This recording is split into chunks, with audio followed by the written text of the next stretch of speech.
Peace isn't always so easy to come by in our lives, So but this verse is spoken by Krishna at the end of the 5th chapter, which is the section on karma yoga, and then how ultimately we can find peace and come to peace with our life. So here we go. What am I doing? Not doing that, I'm doing this. You can take that.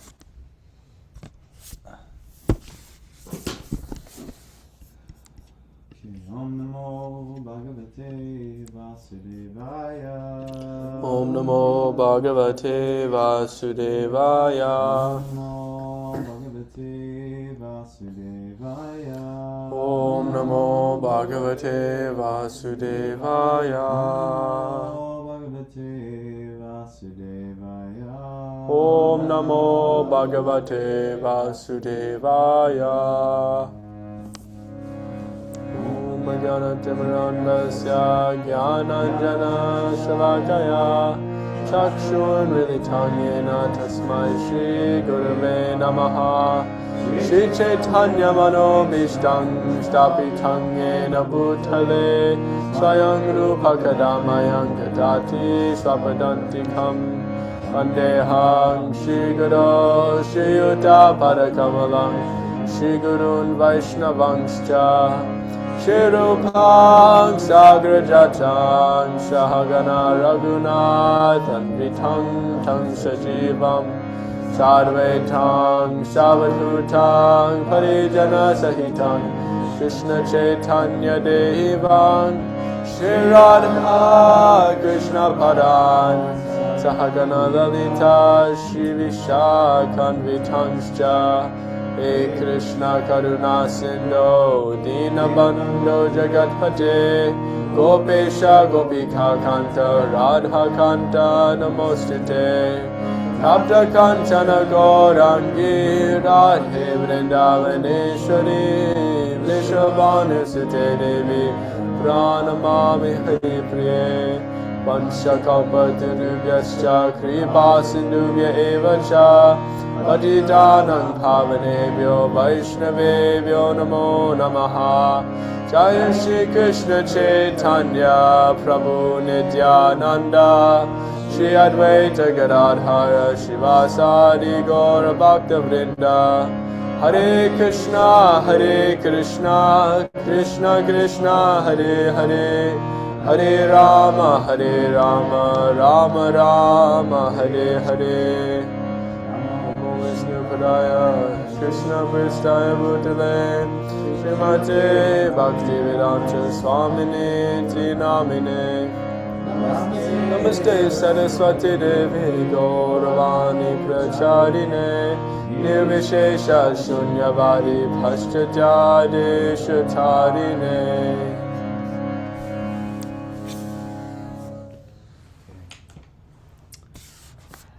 All right. So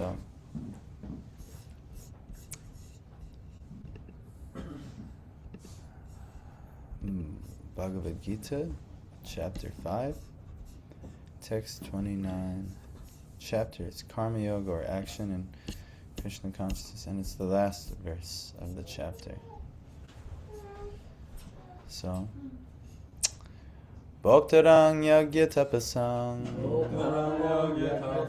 Sarva Loka Maheshwaram Suhridam Sarva Bhutanam Gyatva Mam Shantim Richati Bhoktaram Yagya Tapasang Sarva Loka Maheshwaram Suhridam Sarva Bhutanam Gyatva Mang Shantim Richati. Who will chant? Bhoktaram Yajnatapasam Bhoktaranya Bhatakasam Sarvaloka Maheshwaram Sarvaloka Maheshwaram Shuddham Sarvabhutanam Suhridang Sarvabhutanam Natva Mam Shantim Richati Kyatva Mang Shantim Richati. Bhoktaram, the beneficiary. Also another word for that, he's the enjoyer. He's the one who's benefiting. Yagya, sacrifices. Tapasam, of penances and austerities. Sarvaloka, all planets and the demigods thereof. Maheshwaram, he is the Supreme Lord. So Ishwar means controller, to the Supreme Controller. Suhridam, he is the benefactor, or you could say like a well-wisher, or the friend, to be Suhrid. He's here to benefit everyone. Sarva, well, let's see, all. Bhutanam, of the living entities. Gyatva, thus knowing. Mang, me, is Lord Krishna speaking. Shantim, relief from material pangs. Or another word for that is peace. Peace, Shanti. Richati, he achieves. So, saying the sages, knowing me is the ultimate purpose of all sacrifices and austerities. The Supreme Lord of all planets and demigods, and the benefactor and well-wisher of all living entities, attains peace from the pangs of material miseries. Purport by Swami Srila Prabhupada. The conditioned souls within the clutches of illusory energy are all anxious to attain peace in the material world, but they do not know the formula for peace, which is explained in this part of the Bhagavad Gita. The greatest peace formula is simply this: Lord Krishna is the beneficiary in all human activities. Men should offer everything to the transcendental service of the Lord, because he is the proprietor of all planets and the demigods thereon. No one is greater than he. He is greater than the greatest of the demigods, Lord Shiva and Lord Brahma. In the Vedas, the Supreme Lord is described as Tam Ishwaranam Paramang Maheshwaram. Under the spell of illusion, living entities are trying to be lords of all they survey, but actually they are dominated by the material energy of the Lord. The Lord is the master of material nature, and the conditioned souls are under the stringent rules of material nature. Unless one understands these bare facts, it is not possible to achieve peace in the world, either individually or collectively. This is the sense of Krishna consciousness. Lord Krishna is the supreme predominator, and all living entities, including the great demigods, are his subordinates. One can attain perfect peace only in complete Krishna consciousness. So what's the secret here? What is it? How can we attain peace? Complete Krishna consciousness. Yes, and then what does that? What type of knowledge has to be understood? Sambandha jnana, leading up to the goal. So what is the Sambandha Jnana? Realizing one's relationship to the Lord. Yes, and what is that relationship? To the Srupa, like eternal servant of Krishna. Yes, That he is that he is great and everything should be given to him, and that we are small and we should serve him, and that there's no other being, there's no other priority more important than this. And if you actually know this, you can be peaceful. Why? Because you know that, you can imagine, have you ever gotten in trouble? Yes? So, but if you happen to have a friend in the, one time I got arrested. Yes. But my friend, who was a cop for some years, he had given me a special card. And that special card was supposed to be like you use this if you're in big trouble. And I used this, and they took that card away from me. But actually, when you have a special, someone in a high place, you can be peaceful, even if you would normally be in trouble. I know the president. Okay, no problem. So actually, imagine we had the ruler of the universe as our best friend. That's actually the fact. We have the ruler of the universe as our best friend. But we don't always see, and instead of seeing that that's the case, and properly addressing our friend in life, we try to be the enjoyer. This is the problem, actually. Now, we think we're the enjoyer, and then life is for our enjoyment. So then we engage in so many activities in that spirit. Well, I'll enjoy like this, and I'll enjoy. And then what happens instead? What does one get instead of enjoyment?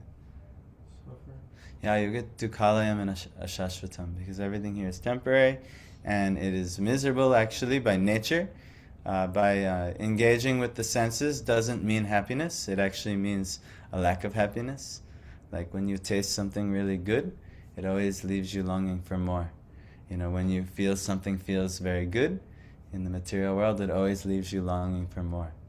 When you watch your favorite series on Netflix and it ends, you say, oh, now, it always makes you feeling longing for more. And that's the whole material world. Everything in this world will be just like this. When you finally make the amount of money you were hoping for, you're satisfied for 1 or 2 days, and then you're like, oh, now what's the next goal? And just like this, that's why the billionaires are trying to become trillionaires, and that's why the trillionaires, when they do achieve it, they'll try to become quadrillionaires, and it'll never stop, because this material world doesn't actually satiate us. Why it does not satiate us? Because it's not addressing who we actually are. Like if you imagine, we are like a bird in a cage, and we have like some remote control, and we can say, okay, I want to order whatever I want out of life. But if we think that cleaning of the cage will satisfy our hunger inside, we're foolish. So we say, oh, I would like the finest massage of the cage, the finest polish of the cage, and this and that. So someone comes in and polishes the cage nicely, and it looks very shiny, it's very beautiful, but still the bird inside is hungry, and no one is addressing. So we're like that, because we're a spirit soul, and the spirit is naturally connected to God, and it's naturally connected as the servant of God, and it's naturally happy serving God. But just because we're not aware of who we really are, and we keep thinking we're the cage instead of the bird in the cage, like we think we're this body instead of the soul within the body, we opt for more activities for the body's pleasure, and we shy away from, or even walk away from, activities of the soul in service to the Lord. And this is our great foolishness. And we cannot have happiness like this, nor will we have peace. So this kind of verse is teaching us to distinguish, well, what is the actual, who are we, the bird in the cage, and then what's the whole point of this? And actually everything is for God. And if we know this, that the ultimate purpose of all of our sacrifices, all of our activities that we're doing, all of our austerities, tapasya, He's the Sarva Loka Maheshwaram. He is the Supreme Lord of all planets, all situations, all regions of the universe. Suhridam Sarva Bhutana. He is the friend, he's the well-wisher of all of the living entities. Everyone is actually his dear friend, and he's trying to care for everybody. But we should know, did you know that the Lord has been caring for you ever since you've been alive for millions upon millions of lifetimes? So, but unfortunately, due to our foolishness, the care doesn't feel that nice, because we suffer, right? So how does our well-wishing friend, who's always wishing us well, why would he cause us to suffer? Does anyone know? What's that? Teach us about reality. Yeah, actually to help us. So many times you may have to cause someone to suffer to help them. If somebody has some really disease or infection in the arm or something like this, sometimes the best thing to do is cut off the arm. It's the best thing to do. There's no other better option. Other times maybe we can say it, but we have to cut open the body and cause some suffering, slicing open, do surgery. But actually it's meant to help. Or sometimes you have a tooth infection and pulling the tooth is better for the whole infection rather than just leaving it in there festering and getting more and more infected. So the Lord, in our life, He has to cause us suffering because it's good for us. Just like a drug addict. A drug addict, they're, longing and wanting more and more, the experience of the drugs. Maybe it's heroin or opiates or something like that. But somebody who's there to help the drug addict, they stop them from taking the drugs. And they put them in a place where they can't take it. And that person's suffering immensely. But it's helping them. We're all like the drug addict in this world. But we're like bhakta addicts. Trying to be the enjoyers. But He's Bhaktaram. It's actually, everything is for His enjoyment. But guess what? If you, like we all watered the tulsi plant. If we give the water to the roots, everything is nourished. If you put the food in the stomach, the whole body gains strength. If you try to isolate and, I'm going to make sure that my left pinky now has the greatest enjoyment of the whole body, and try to isolate, give special attention to the left pinky now. It doesn't matter how much food you rub onto it or this, that, and the other. If you don't put food in the stomach, it won't get nourished properly.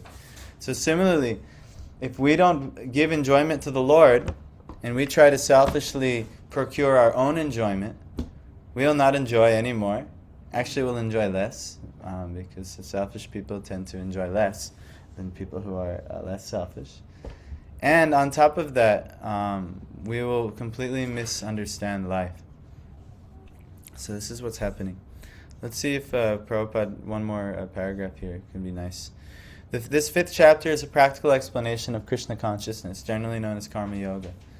The question of mental speculation as to how Karma Yoga can give liberation is answered herewith. To work in Krishna consciousness is to work with the complete knowledge of the Lord as the predominator. Such work is not different from transcendental knowledge. Direct Krishna consciousness is Bhakti Yoga, and Jnana Yoga is a path leading to Bhakti Yoga. Krishna consciousness means to work in full knowledge of one's relationship with the Supreme Absolute, and the perfection of this consciousness is full knowledge of Krishna, the Supreme Personality of Godhead. A pure soul is the eternal servant of God as his fragmental part and parcel. He comes into contact with Maya or illusion due to the desire to lord it over Maya, and that is the cause of his many sufferings. Because all of your sufferings are just due to you wanting to be the enjoyer. That's it. That's the only reason we're suffering. So we're thinking, no, I should be the enjoyer here. In this situation, this should be arranged for my enjoyment. And when it's not arranged like that, then we suffer. But if we didn't have that as our tendency, then we wouldn't have to suffer, actually. We're only suffering due to the attachment that I should be in a position of enjoyment. Yes? This makes sense? So, due to the desire to lord it over Maya, and that is the cause of his many sufferings. As long as he is in contact with matter, he has to execute work in terms of material necessities. Krishna consciousness, however, brings one into spiritual life, even while one is in the jurisdiction of matter. For it is an arousing of spiritual existence by practice in the material world. The more one is advanced, the more he is freed from the clutches of matter. The Lord is not partial toward anyone. Everything depends on one's practical performance of duties in an effort to control the senses and conquer the influence of desire and anger. And attaining Krishna consciousness by controlling the above-mentioned passions, one remains factually in the transcendental stage, or Brahman Nirvana. The eightfold yoga mysticism is automatically practiced in Krishna consciousness because the ultimate purpose is served. There is gradual process of elevation in the practice of yama, niyama, asana, pratyahara, dhyana, dharana, pranayama, and samadhi. You know all these? These are the 8 limbs of yoga. You might have heard them before. So, of Ashtanga Yoga. But these only preface perfection by devotional service, which alone can award peace to the human being. It is the highest perfection of life.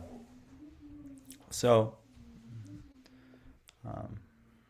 we have to take active steps to control ourselves, to not, to recognize our tendency to try to be the enjoyer, and to put restrictions on ourselves, make some vow in our life to not do certain things that are definitely red flags and going to mainly cause us suffering. Like, for instance, when we drive on a mountainous roads, in America they do this, but in other countries they don't do so much, but they cause very dangerous situations by not doing. They put some guardrail on like a mountainous road, so just in case something happens, you hit the guardrail, you don't go flying off a cliff and dying. So similarly, there are guardrails to spiritual life, there are regulations, there are things that you should do. One should rise early in the morning. One should avoid certain food items. One should avoid certain, types of relationships, especially with the opposite sex. One should avoid, gambling. One should avoid, and gambling, as I've learned this year, is not just, going to a casino. It could be in investing. It could be in the stock market. It can be cryptocurrency. So many things that you are gambling, that you should refrain from these things. Yes. Even investing in stocks is considered. It depends how and what you're investing in, and how you are. What is your mood? What is your attitude? Are you looking for a quick jump so you can? What is greed propelling the thing, or are you? Do you have some? Do you have some understanding of some future scenarios? Are you seeing this as reputable and things like that? On a certain level, everything is a risk in this world. You never know what can happen. So you can say, in one sense, gambling is so many places. But in another sense, if you're investing in stocks because you're, hoping that this jumps up at this time and you can get lots of money, and you don't really, it's completely speculative, then yeah, it is gambling. And this I've learned this year. So what if we are like investing for providing us savings for the future? Yes, that's why most people are investing. So I also learned this year, that I can tell you that in the Bhagavatam it talks about certain things that are proper investments. What is good investments, and what is real wealth. Real wealth isn't going to be companies and all these things. Real wealth is, gold and silver, and in the material world, precious jewels, commodities, things that people use.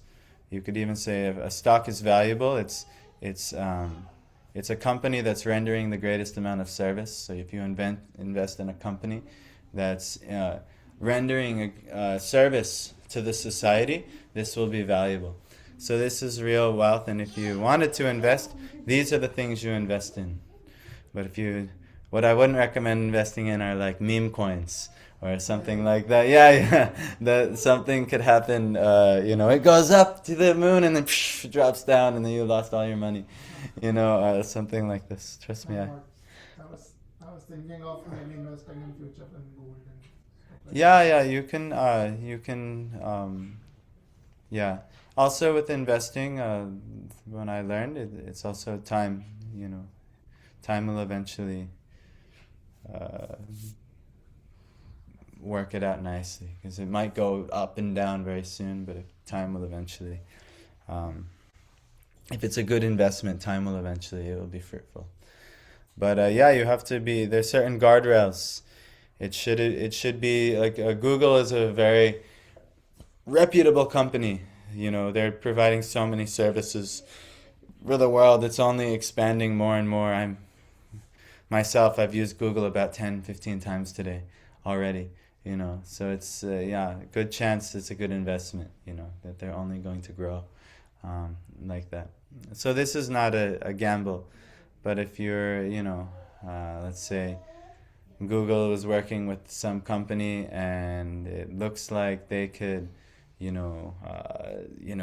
can work out a business deal, and I'm going to put all my money into this one thing like this and hope that it goes up, but actually instead Google says, oh, actually we'll decide to work with someone else, and then everything else happens. This is more of a gamble. So yeah, it's this one is to me, actually, I've learned this is the hardest regulative principle. For me, it's not always so clear cut, but the main thing is it should not be done out of greed, and it should be done out of duty and responsibility, and then Krishna will help you. So anyhow, yes. So we should have some guardrails, and then last we should have no intoxication as well. These things, they ruin this sense of understanding who we really are. Like for instance, the ultimate act of enjoyment in this material world is sex life. If one is engaged in sex life, you should know that the reason why is the spirit is you want to enjoy, and this is the illusion. This is why it's the ultimate act of enjoyment, in this world, is sex life. Krishna says he is sex life, but what sex life is he? He is the sex life which is done by the Vedic injunctions. So what does that mean? That means under marriage, and then also under Garbhadan Samskara. There's a whole process of how to, what you're doing is you're calling a soul, and you're inviting a soul to come and take birth in your family, and to be raised as one of the Lord's devotee. And then Krishna even says in Bhagavad Gita, he is that sex life. But guess what? That's very rare that people are having sex life for that purpose. Very, very rare. People are, most of you, none of you are married. So none of you have even had a chance to do that type of sex life. So if sex life is happening in your life, then actually it's very dangerous, because, and actually impossible to know, impossible to actually, it's impossible to actually be in the position of actually trying to serve God, because the tendency is still to try to enjoy. And this is actually the cause of all of our sufferings, actually. But if we know, yes. Oh, come on in. Yes. You want to come join us? Yeah, cool. We're talking about the Bhagavad Gita. Please remind me your name? Joe, that's right. Yes, Joe. So we're having our yoga and meditation program. So we're talking about how to actually enjoy in this world. And it's not how we think. We think that we're supposed to be in a position of trying to enjoy, but the secret is actually that God is the ultimate enjoyer, and just like when you water the roots of a plant, every part of the plant is nourished, that when we give enjoyment to God by following God's instructions and living accordingly and nicely in cooperation with God's laws, then everyone is happy, and God is happy, and therefore everyone becomes happy. So, but if we think that we're the enjoyer and that we should selfishly arrange everything for our enjoyment, this will only cause us suffering. So this is the message of today. So I'm giving you the little crash course. So yes, you had a question. Prabhu, since you said that we pray and we invite a soul into our family. Yes. So do we pray to Krishna to send a particular type of soul, or is it like? Yeah, so the Garbhadan Samskara, that's part of the like for instance, my wife and I have performed Garbhadan Samskara a few times to try to invite a soul. And one of the things you would do is you think of a type of personality. You can think of like a past historical personality who has the qualities of the type of soul you'd like. Like actually the last time my wife and I performed the Garbhadan Samskara, we actually thought of Bhaktisiddhanta Saraswati, that we wanted a soul like that to come into our family. Very, very strong, preacher and strong, sincere, devout follower of all the Vedic principles. So this is yes. So if you don't know, Garbhadan Samskara it's the ritual before you could say sex and marriage, and the goal of the Garbhadan Samskara is to bring a holy and spiritual child into the world, and for the purpose and service of God. But that's not why most people are opting out for sex life, is it? Nobody is going out. You won't find them all on the bars off Marshall Street, and they're preparing for their nights out, and no one there is ready to perform Garbhadan Samskar. Everyone is there to do something else. And even us as, uncontrolled, in uncontrolled moments of our life, we're not thinking this is what we're trying to do. But actually Krishna says he is this. And this is a very blessed act. This is Bhakti Yoga, actually. But otherwise, it's impossible. It's not happening. So, yeah. Anything else on that regard? No? Okay. So there's a couple other things maybe that could be said. We should understand that Krishna, he rewards us accordingly, or God rewards us accordingly to how we approach him. He says in the 4th chapter, just a chapter earlier, he says, Ye yatamam prapadyante tam stataiva bhajamyaham mama vartmanuvartante manushya partha sarvashaha. So he's saying, Ye yata, as those, mam prapadyante, as those who are surrendering unto me, or lovingly serving me. Tam stathaiva bhajamyam, today, similarly, and I will certainly, I will, bhajami, I will actually worship them. I will love and serve them. To the degree that we surrender to God, God will want to surrender to us. Meaning he'll fulfill our desires, he'll help, because why? Because when we surrender to God and we only wish to serve God and do things for God's purpose, why would he not arrange everything in one's life? Fulfill all your desires. I'll give you an example.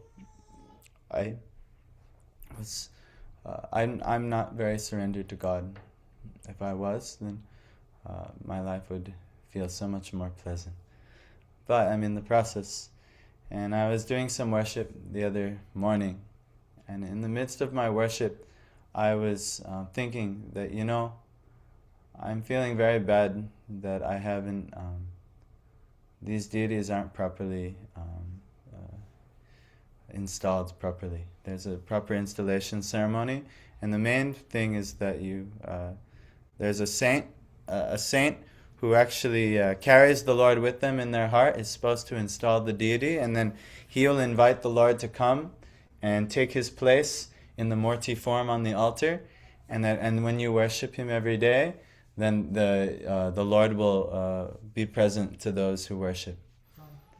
What's that? Pran Pratishta, yes. So I was lamenting, we've never done this. I feel like a charlatan. I'm doing this worship, and we have not done the proper, thing. And I'm making some big deal with everyone, here we are, we're worshiping, we're dressing, we're doing all that we have not done. And so I was lamenting this. It's not the first time I lamented it, but I was really more than usual lamenting this. So then I finished my worship, and then that was it. But then the next day, you might have met her, this really nice mother here, Anuradha. She comes for the Friday programs. So Anuradha, interestingly enough, for many years has had installed deities from one of the most profound saints that we know of, named Narayan Maharaj. And apparently she's been wrestling with this for some time, but that she was saying that she doesn't feel like worthy to giving them service, because they were properly there. The Lord was invited into the form, and here, but she, just due to the busyness of her life, she's not able to give all the care and attention that she feels they deserve. So she came here some Fridays, and she saw what we were doing, and so she was inspired to actually offer the deities. The next day, after I had that type of prayer, the next day the Lord said, "Oh, that's a good prayer. Here, I'll come." You see how it works actually. And so, so like that, wouldn't you know, and very interestingly enough, they're coming this Friday. So that's the surprise. Yeah, so that's the surprise. This Friday they're coming, and it's Nityananda Trayadashi. It's one of the deities is Nityananda. It's his birthday. He's coming on his birthday. It's very special. And no one planned like this. Nobody planned, actually. It was all it was all God's arrangement, actually. But why? Because the desire was actually good. I don't often have really good desires, but the desire was good. So when the desire was good and it's for the Lord, then the Lord says, oh yes, I very happily. But the problem is, all of our desires that's not the motivation. If that was the motivation, it would be instantly fulfilled. Yes. Oh, you want to only please me? Then I only want to please you. That's the yayatamam prapadyante. But that's not what it is.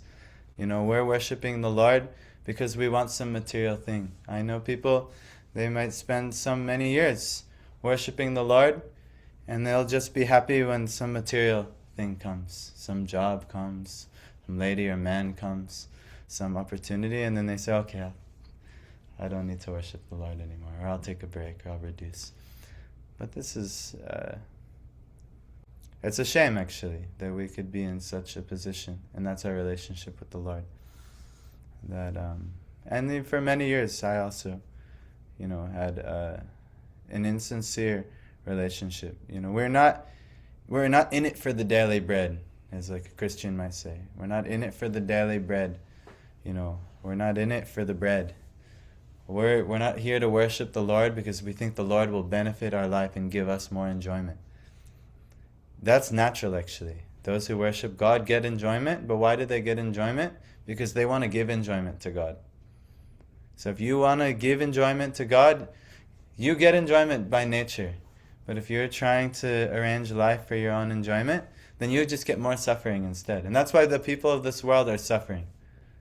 Because they're not cooperative. The Lord's system is nice. If everyone serves God together, then God can liberally give everyone everything they desire. But the problem is that, in the body, sometimes some group of cells, they go rogue from the best interests of the body. And they want to, they develop some addiction of some certain type of chemical or things like this. And they don't cooperate with the rest of the body, and then they fight and harm the rest of the body. This is called cancer, So when this happens, so those cells actually have to be removed, and if they're not removed, then the whole body goes down. But we're all like cancers in this world, and we're trying to, secure our best interest, and this, that, and we think it's our best interest. We don't know it's not our best interest, actually. We think, my enjoyment is my best interest. But this verse is saying, Bhaktaram yagya tapasam. I'm the enjoyer of all sacrifices and austerities. Meaning if you don't know that, you can't be peaceful. Because you're trying to always work very hard to assure your own enjoyment. And then in that work, it's never peaceful. It's always fearful. It's actually, in the Bhagavatam, it said, why is fear happening? Bhayam dvitiya binivesha tasyad. Fear is arising because of our absorption in dualism. Mainly our absorption. You need to use the bathroom, Abhi? Yes, no problem. Our absorption in trying to be the enjoyer and finding ourselves in situations of happiness, distress, victory, defeat, gain, and loss, all these things. Dvitiya binivesha tasyad. Ishadapetasya. Why is that happening? We've turned away from God. We've turned away from the controller. We have no sense at all that God is the enjoyer, because we're pursuing our own enjoyment. So we forget who is really supposed to enjoy. Viparya yasmriti. Why? Because we actually misidentify who we really are. We have no idea who we really are. We're thinking that, I am the car, or I am the cage, or more realistically, I am this body, or I'm from this family, I'm from this, I'm this sex, all these things. These are temporary arrangements, actually. like Parth is how old now? 30? 29? When do you turn 30? August 7th. August 7th, okay. So what was your name 35 years ago? You don't know. What was your sex 35 years ago? You don't know. What was your race 35 years ago? You don't know. You see? So right now we say, oh, I'm part of the Nayani family out of South India, but this is only a temporary arrangement, and I'm a strong man. I am this, that, and the other. All these I ams in this world, this is not who we really are actually. This is a temporary arrangement.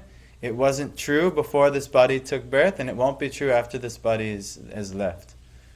But what is always true is Jivara Swarupa Hoy, Krishnara Nitya Dasa, Krishnara Tatastha Shakti Beta Beta Prakash. That you are always, your eternal form is always the servant of God. And you're always going to be his Tatastha Shakti, meaning marginal potency. You're on the shore. And you're one with and different from him. And what are you on the shore of? Did you ever go to the ocean? And there's this one little fine point right between you on the sand, the dry, hot sand, and then you're in the cool ocean. And there's always that small little fine point where you cross between leaving the sand and then entering the ocean. And you could call that's the Tatastha, or that's the shore. And that's what we're situated on. We're situated on the shore between the spiritual pure energy of God.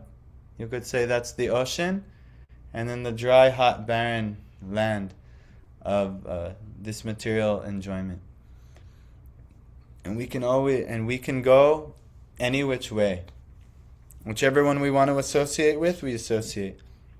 If we want to try to be the enjoyer, then we go to the dry, hot desert beach and we suffer. And if we want to, if we want to give enjoyment to God, then we go bathe in the cool nectarian ocean of just, the sweetest, wonderful nectar.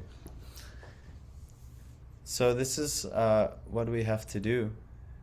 But we have to understand this is first the position of us, and you do that how?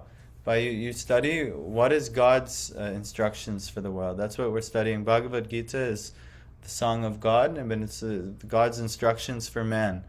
And then he's very systematically and scientifically elaborating what is this world? Who am I? Who are you?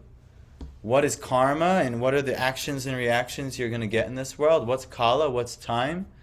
And what is this material nature? What is this material energy you're associating with?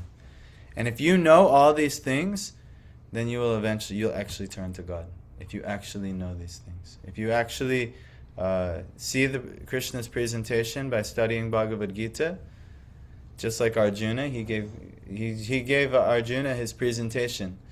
And then at the end of his presentation, he says to Arjuna, Kachir eta trutang partha tvaya kagrena chetasa kachir jnana sammoha danashtaste prananjaya. And he says, have you heard this part with have you heard this with one pointed attention? Did you pay attention? When we come here and we study Bhagavad Gita, are we thinking all right? Don't think it's me speaking. I'm not speaking actually. I'm only here to just share with what Krishna is speaking. Anything I speak is actually useless. Me coming from my own concoctions, that's useless thing. But if I'm sharing what God is saying, then I'm acting as a proper message. So he says, have you heard this with one pointed attention? He speaks the whole Bhagavad Gita and he says, have you heard this with one pointed attention? So meaning that's how you have to study these things. You have to actually pay attention and not get distracted. And then he says, Kachita jnana sammoha. Has your ignorance and your illusion been dispelled? Meaning, do you have clarity in your life? Do you know exactly what needs to be done now? So if not, Arjuna then said yes to all those questions.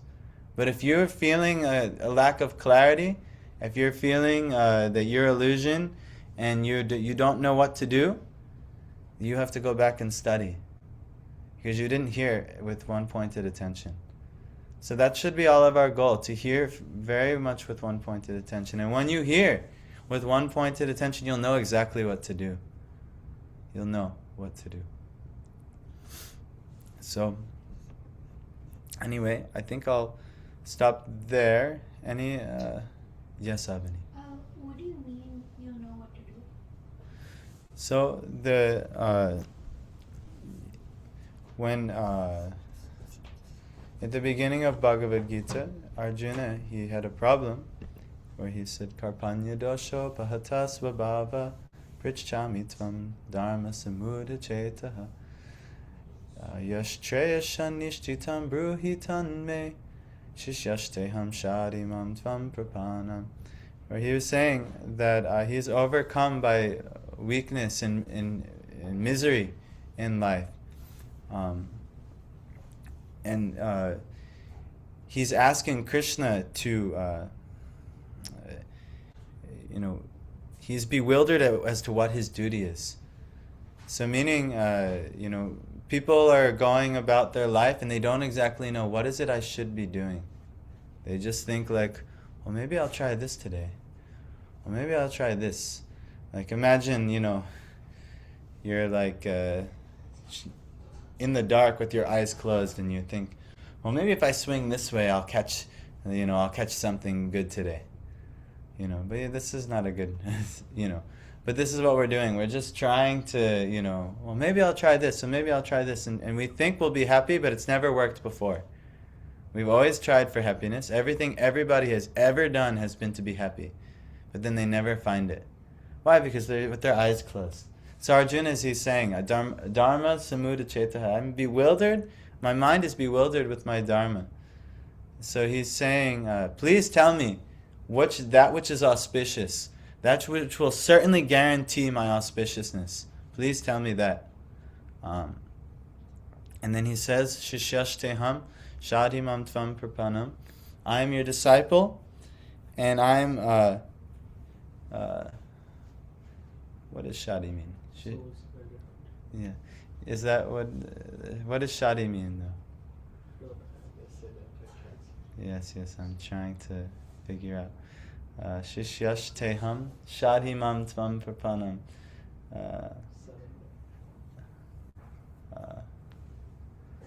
So I don't know what Shadimam is saying. But anyway, he's surrendering to Krishna. And then in that surrender to Krishna, he'll know what to do. So similarly, what's that? Just instruct. Yes, instruct me. So please instruct me. I'm a soul surrendered unto you. So this is what we need to do. We have to actually be open for instruction. And then also, you'll know what to do because you're receiving instruction. So you're not going to be acting blind anymore. You have guidance in your life, proper guidance, bona fide guidance, who they themselves have been instructed by God or His representative, and they're in perfect knowledge. And then you can also be in perfect knowledge. So this happens in a few ways. But the three ways this happens is through sadhus, meeting genuine saints, shastra, studying the instructions of Krishna or God, and then ultimately guru, finding of those saints one who is made just for you, one who is positioned in life just perfectly to help you, and is willing to help you, and you're willing to serve them and willing to hear from them and follow their instructions. So if you do that, you won't be lost. That's why Arjuna says, Shishyashteham shadimam tvam prapanam. I'm your disciple and the soul surrendered unto you. Please instruct me. So if you take that mood, then you'll be okay. That's like first teaching of Bhagavad Gita. But if you keep trying on your own, which most souls are doing, then you'll be like trying to find, this rare gem, like just going anywhere in the street and digging and thinking you'll find gold. You'll dig for a long time before you find gold. But if you, if somebody knows the art of finding gold, they can tell you exactly how to dig and where to dig and when to dig and so on. So if you want real, real value, real peace, prosperity, and happiness in life, then you follow the path of the saints and you'll get it. But if you keep trying on your own, all we'll keep finding is misery. And that's all we've ever found. That's all we'll ever only find, just like this. Because just like when you're digging for gold, most of it is useless. You don't want the dirt. Oh, okay, there's so much dirt. I don't need all this dirt. But you keep digging, you'll keep finding dirt. So all of our attempts for happiness, you will keep finding suffering and say, all right, there's plenty of suffering. I don't need all this suffering. I want the happiness. But it's very fine and technical. Gold is rare. Happiness is rare, actually. So you'll know what to do if you can follow the instruction of one who is, they're keen on how to find this happiness. So, yes. And yes. How did you figure out what you needed to do? Well, it's an ever-evolving process in my life. So, in my life personally, I started meeting devotees, and I started serving devotees and learning from devotees, and they were getting me closer and closer through their helpful teachings in my life. And as I've decided I wanted to surrender to the Lord more, and I wanted to set up more aspects in my life to serve the Lord, He actually will reveal the right teacher, who's going to take me to the next level. And it's my job to be humble, and when that teacher appears, to then take their instruction. But it's an ever-evolving process, for some years as a devotee, I was thinking, yes, I know exactly what I'm doing, until at some point, the next tier of going deeper has to come. And so for that, the right teacher may come at that right time. So for me in my life, the past few years, different teachers have helped me get clear vision as to where I'm going. So we should know that the goal is that we're eventually back in the spiritual world with the Lord. That's the goal. We're with the Lord in the spiritual world, and we're engaging in blissful spiritual activities for eternity. And we never come back to this world. Like Krishna says, Janma karma chame divyam evam yoveti tatvataha tyaktva janma punar janma naitimam eti sarjana. So he's saying my birth or my appearance, karma, janma karma chame divyam, one who knows the divine nature of my birth and of my activities. Janma karma chame divyam. What is the next part? Evam yoveti tatvataha. So thus knowing evam yoveti tatvataha. So thus knowing the truth in these activities, the divine nature of these activities, tyaktva deha. When they give up this body, punarjanma, again birth, naiti, they do not attain birth again in this world, and then mam eti, they attain Krishna. So Sarjana, he's saying, he who does this attains me. So this is actually what our goal is. We're actually trying to attain God, and we have really some wonderful activities with God for eternity. But here, these activities, these are not so wonderful. These every day, going to work 9 to 5, and all these things that we're doing. These are not the wonderful activities. Getting in fights with everyone, or this, that, and the other thing. But but there is wonderful activities for eternity, actually. And if we are sincere, then the Lord will help us get closer. As we surrender, He'll help us get closer. But if we are not sincere, and we just want to be the enjoyer, and we set up everything in our life for our enjoyment, and then He will say, okay, here's that thing that you wanted to try and enjoy. Oh, you wanted to taste that? Fine, here it is. For a small price in the market, not a big deal. But it's going to have some consequence. It might cause some disease. It might cause this problem. Like for instance, some people, they just really relish the so-called enjoyment of tobacco. So that, and their enjoyment of tobacco, does it cause them ultimate bliss, or is it going to cause them greater problem? Yeah, you see, look at the cigarette packets. They tell you what it's going to do. Yes, these things will happen. So our scriptures also tell, what you do. If you want to relish in uncontrolled sex life, there'll be some very severe consequence. If you want to relish in intoxication, there'll be some severe consequence. If you want to relish in gambling, there'll be some severe consequence. If you want to relish in, meat eating, if you have no compassion for other living entities, and you have no problem being merciless to other living entities, there will be also some consequence. And we see this. There was the number one cause of death in America is what?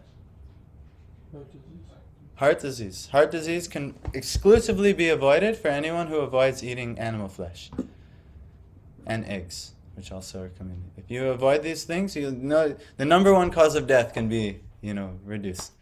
It's finished. But why? Because people are, they're not conscious. That might, then there'll be some consequence. And that's the nature. When we try to enjoy in this world, what do we get? We get suffering, the consequences. But if we try to serve God and find out what God enjoys and enjoy that way, it's so much better. Like here, we're going to have a big dinner. Please join us for dinner, Joe. You just ate?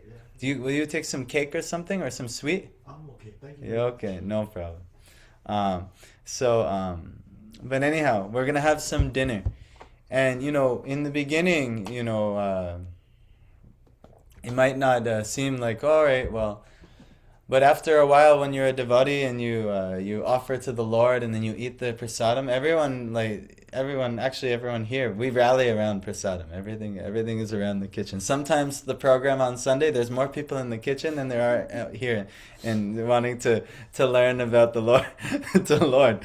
Why? Because the prasadam process is so joyous. We're making something we offer to the Lord, and when you start to want to eat only prasadam, it actually gives so much more enjoyment than you were previously, and you didn't even know. Like when I was eating anything and everything in my life, I thought I was enjoying. But when I, started finding the way that the Lord liked things, and then going through the prasadam process, I can only eat like once a day, or I'll just expand to the moon. Because, why? Because the enjoyment with the Lord's enjoyment is so much greater. So you see this when you also, I'll give you an example. None of you have known this, but if you in one's life, if you are seeking sex life, which is most young people are seeking sex life in their life for like enjoyment. If you actually do get the chance to practice the Garbhadan Samskara, which is like the scriptural illicit way, to do this activity, it's so much nicer than you can ever imagine, than any of the other illicit ways of doing like this. And like that, everything with the Lord is so much better. The enjoyment is so much greater. If you really want to be an enjoyment junkie, serve the Lord, because you'll enjoy so much better. But the problem is we're just so short-sighted. We think, I'll get a little bit of enjoyment right now like this, and not realizing, no, the consequence will come. This is not recommended. This is not pleasing to the Lord. just like, yeah. So anyway, any last questions or anything before we do arti? How can I overcome the this vision of just seeing Well, short benefits and not. you have to become humble and learn to take instruction. Because, you have to surrender your idea of, if you can't surrender your idea of being the master or the controller of every situation, then you'll never be able to overcome, because we're forced to take higher instruction, and if we do that, we're happy. If we take instruction from guru, seniors, Vaishnavas, then we'll actually be happy. But if we want to maintain the position, like, no, I'll be my own guru, I'll lead myself, I know exactly, and so if you have that position, you can't hear, you can't do anything properly. So if you're struggling with that, what you're really struggling with is being submissive. So you should learn how to be submissive, and then you'll be successful. But if you're if you're not, and you're whimsical, meaning trying to follow your own ideas, then you'll find yourself in all kinds of different predicaments that will be unfortunate. So that would be your best bet. You follow the Shastra. You could check with what they're saying. Well, what are the sadhus in my life? What are they telling me? What is my guru telling me? What are the Shastras telling me? Is my idea go against any of those things?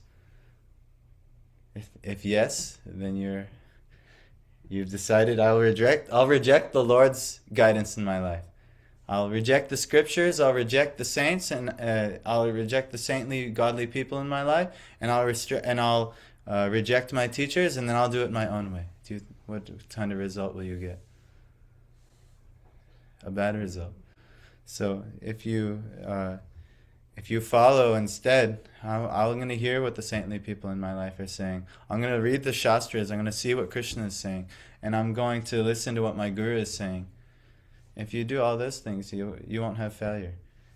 Krishna, actually, and you give up the results to them. You say, oh, they'll take care of me. And you can be peaceful, actually. People who do that only which God, they always trust in God will protect me. Jesus, he says this, right? Seek ye first the kingdom of God, and all other things shall be added unto you.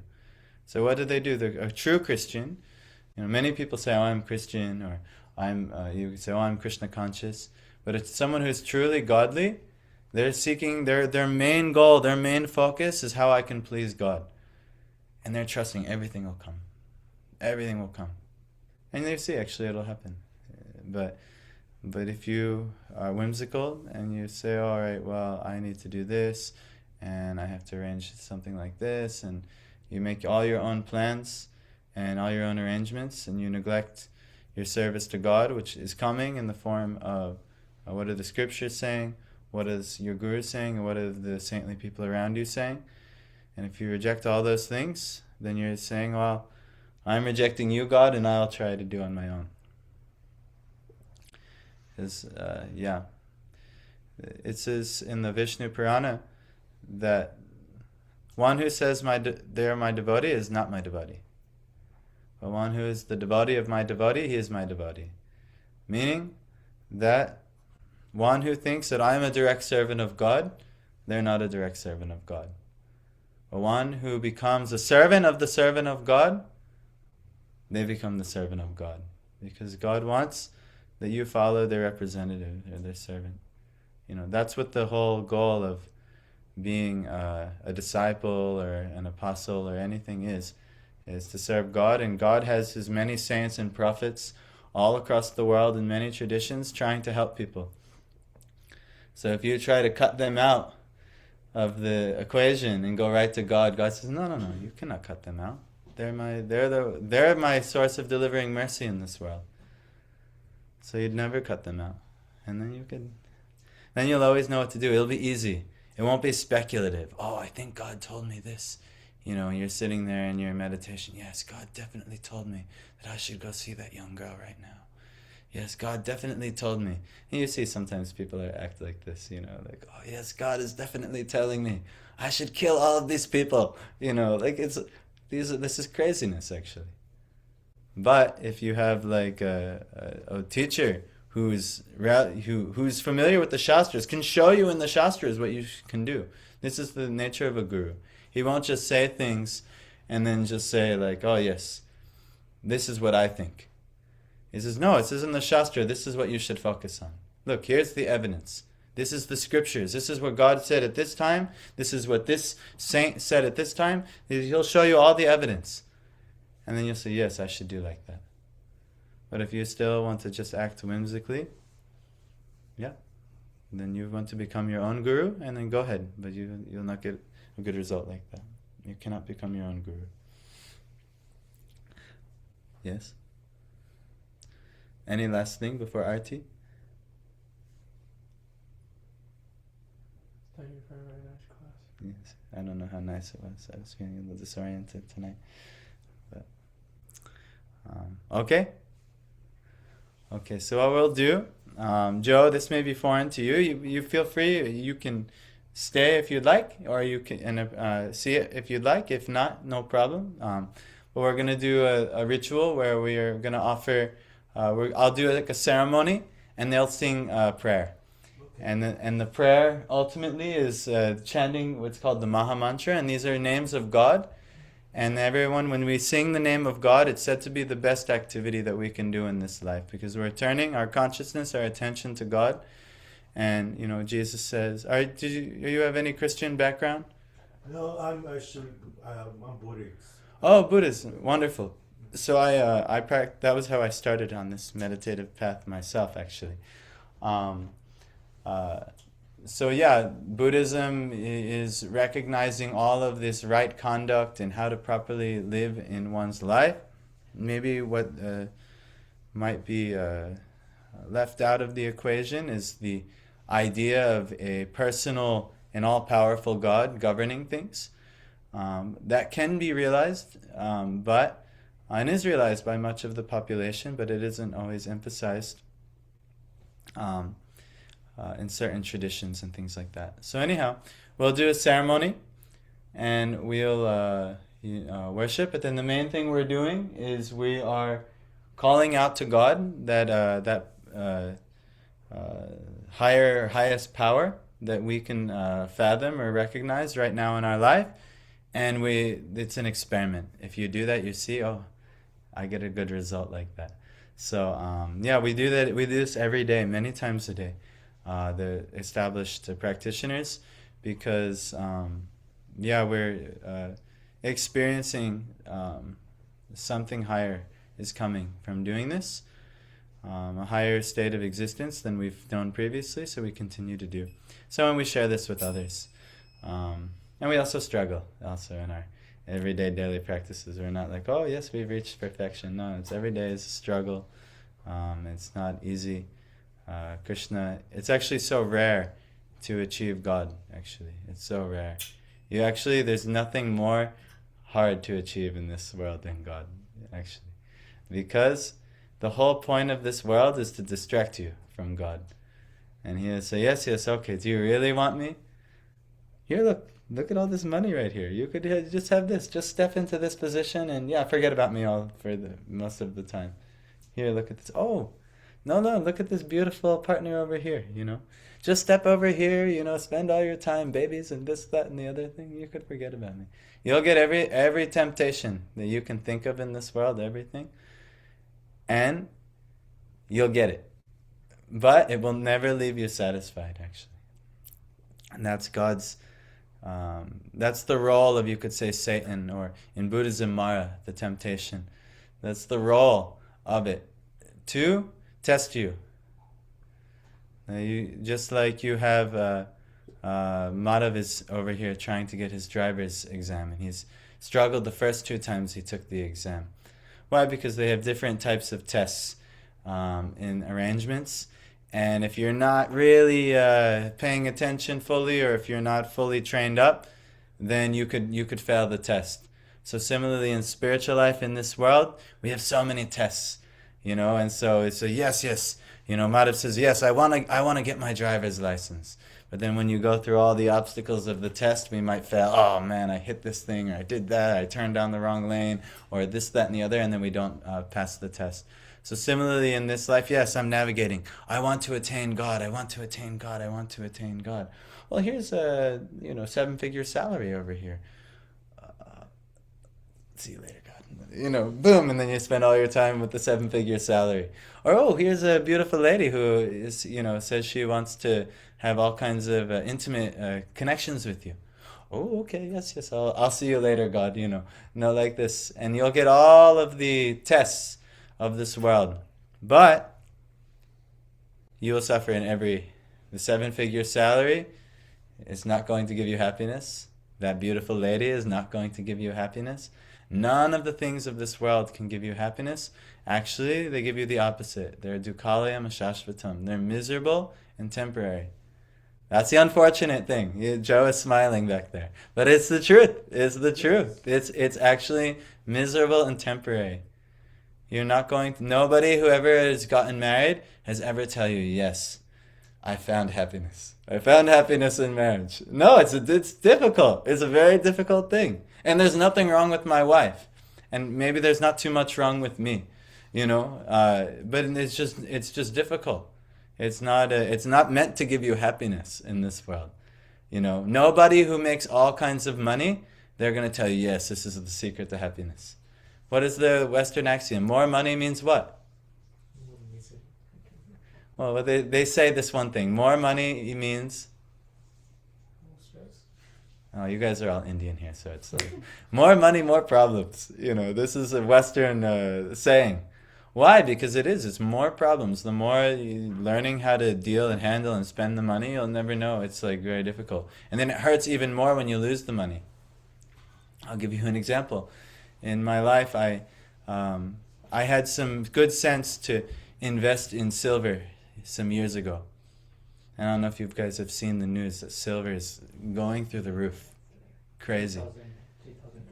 Yes, it's like going crazy. But interestingly enough, when I saw it started to go up, I said, I have to act. I should sell this thing now because it might start going down again.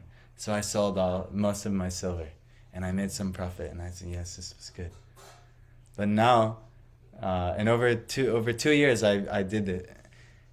And now, for what it has come to now, I look back and I see, oh my gosh, I'm now down over $100,000. What would have been made if I would have just not touched anything? Over $100,000 I'm now down. And maybe even more. If I would have just not touched anything. But you see, money, having some money and wealth, it's actually stressful and it causes misery. Now I'm in more lamentation about all the money I would have had instead of just being appreciative. At least I've gained some profit or something like that. But anyway, more money, it means more problems. It doesn't mean happiness, actually. So you'll see this in your life. But serving God, it never means more problems. Serving God will always, give pleasure to God. It'll give pleasure to everyone, actually. So please, I hope if anything you took from this, you should know, back to the original verse, Bhaktaram Yagyatapasam, everything is for God's enjoyment. All your sacrifices, all of your austerities and disciplines you take in your life should be for God's enjoyment. He is the Lord of all planets in the whole universe. And Suhridam Sarvabhutanam, He is also the friend of everybody. And everything that's already happening is due to His arrangement, and you should trust it. Whatever is happening is good, actually. It's not bad. Whatever is happening is good. Just learn from it and follow His instructions accordingly. And then, one who does that, one who understands that, they can be peaceful. They can achieve peace. If you understand, all right, God's got everything handled, I should just serve and do everything for God, then you can be a peaceful person. Otherwise, you'll have so much fear. because we'll be, instead of focusing on God, we'll focus on our own ideas. And then, I'll get all kinds of issues. So thank you very much.